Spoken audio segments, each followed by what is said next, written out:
Guys, welcome to God's Garden Bench. In this video, we are going to be discussing 10 tips for starting your own garden. So these are things that I have learned along the way, that I've experienced, and so I'm going to give them to you in a step-by-step form, kind of from start to finish. So the first one to consider is your location. So you have to think about how much sun your garden is going to be getting, because sun hours are very important to most plants. Some require more, some require less, some require a shaded spot. So you really want to be thinking about where you're going to put your garden in the space that you have access to. How many sun hours is it going to get? And what direction does the sun move across your sky? So for me, I am mostly southern facing, so I get lots and lots of sun, almost too much sun, from the time that the sun hits my plants to the time that it stops hitting the plant and goes down behind the trees. So think about that. Now, this is pretty simple. It does take some monitoring and looking out at your space. You can even maybe pound a stick into the ground and watch how the sun moves across the stick, or even put a potted plant there to see how much time it gets sun. But you're going to just watch how long the sun comes up. Maybe it's over the neighbor's house. The sun is now hitting the spot where you want your garden to be. Take note, okay, it's 10 a.m. and then take note again when that spot is no longer in the sun.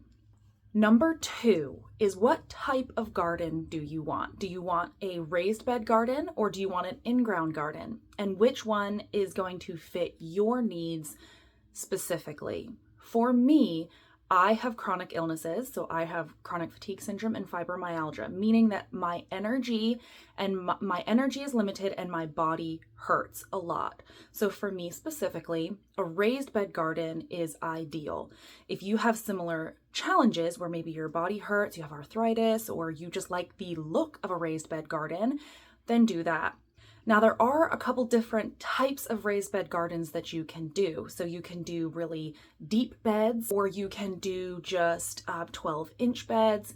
Just think about what works best for you and operate kind of within that sphere. You can do a mixture of all of the things. You can do buckets, you can do livestock water bins. You can really put any soil in any kind of bin or bucket, as long as it's going to fit your needs and your aesthetic. Do keep in mind that some plastics and cinder blocks and that type of thing will actually leach chemicals into your soil. So if that's something that you are worried about, do keep that in mind and do your research. Number 3 is to visualize what your space is going to look like and what you want your space to look like. My husband always says, start with the end in mind. And through the many years that we have been married, I now get that, because if you can visualize what you want it to look like, all grown and placed in the right spot, all of that, then it makes it the start a lot easier, because then you have something to work towards, and you're not going to just start throwing stuff places and then be like, oh man, I wish that garden bed was over here, and now I know that the sun moves this direction and that bed's going to shade this bed, and now the plants in the back bed that are getting shaded are suffering. So visualize as much as you can, visualize what you want it to look like, all grown up. Now, don't get too stuck on this. You will learn as you go.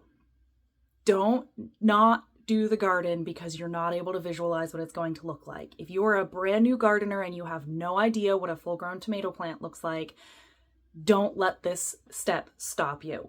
Please. Still put the tomato in the ground. Still get the garden started. Trust me, it is a moving, breathing entity, and it is no problem to switch the beds around and to next year maybe plant the tomato in a different spot. So do not let this step dissuade you from starting a garden. The best thing you can do for yourself is just to take the first step and put plants in the ground or seeds in the ground and then learn from it. Number 4 is to think about the type of soil you would like to use. Now, when I say that, soil is very, very important to a garden. The pH balance within the soil, how much organic matter you have. Plants desire and require different types of soil. Now, like the last step, do not let this get you too hung up. You can alter the soil as you go. If you put a plant in the ground and it's suffering, you can amend the soil to aid that plant, or you can even just dig the plant up and you can move that plant somewhere else. So do not let this step stop you from starting a garden. The soil is amendable. You can do different things with the soil, but you do want to be thinking about, first of all, where you're going to get the soil from. Are you going to get it from a farm store or a big box store where they sell the bags of soil? That is how I actually started out with my little raised beds. We went and got bags of soil. For us, it was important that our garden be organic for personal needs. So you want to think about that. Is your garden going to be organic, or do you not care about that as much, or is it not as much of a priority for you? So think about the soil in reference to the type of plants you're going to be planting in that soil and where you're going to be able to get it. If you are a frequenter of Facebook Marketplace and if you live out somewhat rurally, oftentimes your neighbors will have access to soil for you, or they will have horses or cows or goats, rabbits, something. You can go knock on doors and reach out and say, hi, like, can I have or buy soil from you, or manure to be able to amend the soil that you already have? Or maybe you are one of the lucky ones and your native soil is fantastic. So you can get soil testing kits, and you can also take a little sample of your soil and send it off to your city or your county, and oftentimes they will test it for you as well. Once again, do not let this step hang you up and not start a garden. Garden is a living, breathing thing. The best thing you can do for it is to just get it started and then move with it and alter the soil as you go. Now, another thing with the soil is if you're getting it from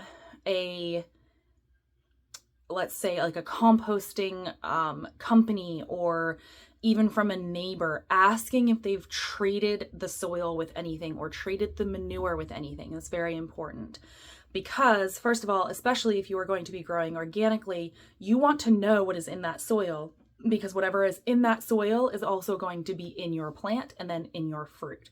So keep that in mind. Also, some chemicals that have been sprayed on the plants that were in the soil have had chemicals sprayed on them and is leached into the soil, and some plants will not grow in that soil.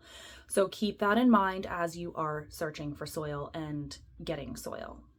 Number 5 is water. Now, this one might be completely obvious. Plants need water. When you're setting up your garden, you want to consider how close to a water source you are. How much hose are you going to need in order to stretch the hose to hand water your garden?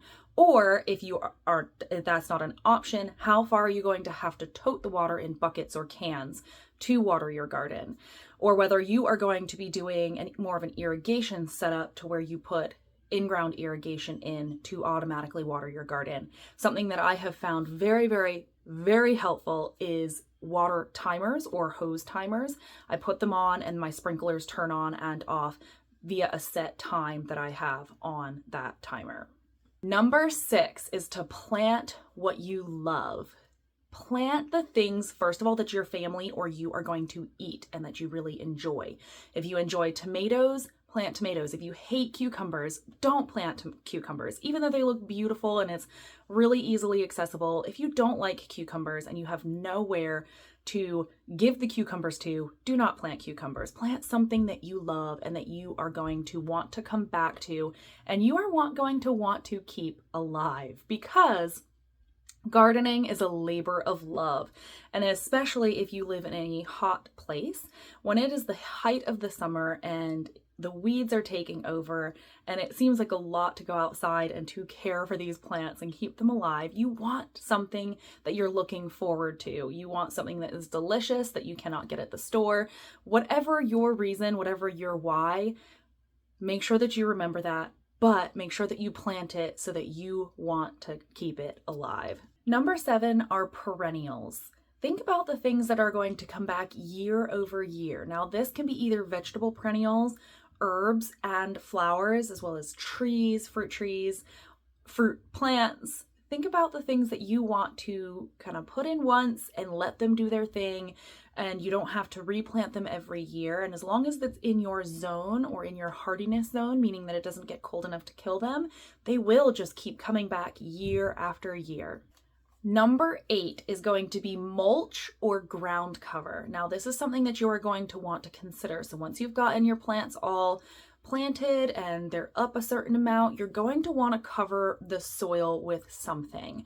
Now, my preference is to do organic material. So whether it's straw or hay, pine needles, anything that is organic material that's going to break down and is going to actually feed the soil. You can also do like a landscape fabric or a plastic. Granted, think about what you are going to be putting on your garden, because whatever is on your garden is going to go into the soil and then is going to actually go into your plant and into your fruit. So just keep that in mind. Once again, do not let this step dissuade you from starting the garden. I have tried a whole bunch of different kinds of mulch and I am still trying some. I've tried leaves. This year I'm trying pine needles. I've done straw in the past. I have never done hay just because of the seeds that come from the hay. But if you're going to be doing straw and hay, making sure that you ask what that straw and that hay was treated with. Number 9 is that gardening is not one size fits all. This is a greatly personal and personalized experience. Grow what you love, make it your own, put stuff with things that other people say didn't work for them. It is your garden and your space. Make it what you love. Make it somewhere that you want to come, you want to sit, you want to enjoy, you want to weed, you want to pick.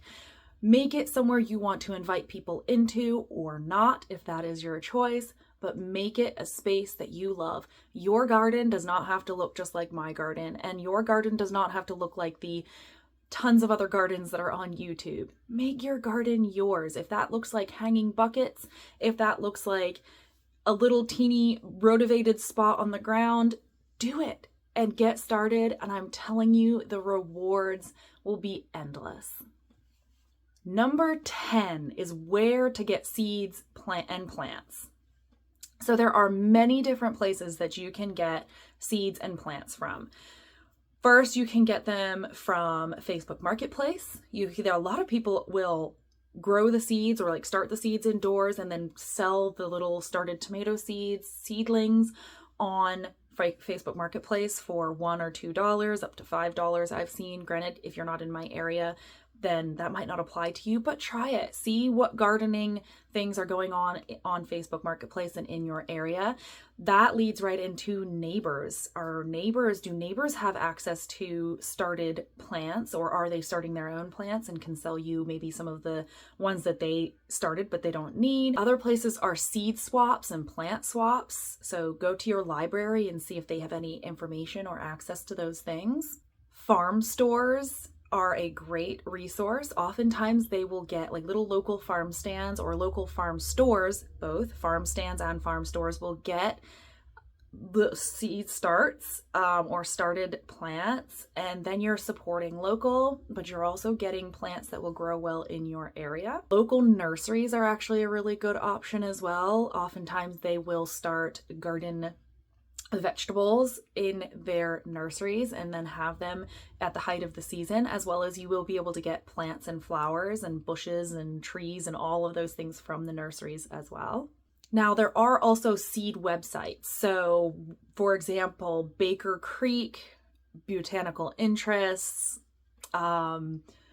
I'm like Johnny's Seeds. There are so many different, and I will link a couple of them down below so that you can go to them because there are more. I'm just having a blank on them. But seed websites are a great resource. And the last couple are like big box stores like Lowe's, Home Depot, places like that will oftentimes at the height of the season carry seeds and plants for the garden. Now, keep in mind, they are going to be a little bit more pricey, especially with the started plants, but they are an option for you. Now, a really good resource that I have found for seeds specifically is the Dollar Tree or the Dollar Store. For me, it's the Dollar Tree, and they have great seeds, great germination on their seeds, and I think that they are 4 packs for $1. So it's a really great resource, especially if you're just starting out and you don't really know what you want to grow, you don't know what you love yet.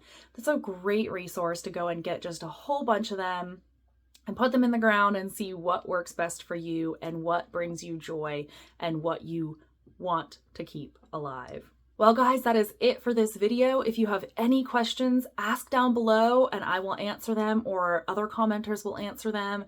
I'm so glad you're here and I'm so glad you're thinking about starting a garden, and I really hope that this video gave you the energy and the motivation and the will to start your own garden. I am here to support you and motivate you in all the ways that I can. Reach out to me. We're also on Instagram at gods_garden_bench, and I will link that because that is a tongue twister. Message me on there, and also if you can share the pictures of your gardens, that would be amazing. I love to see that. I will see you next time.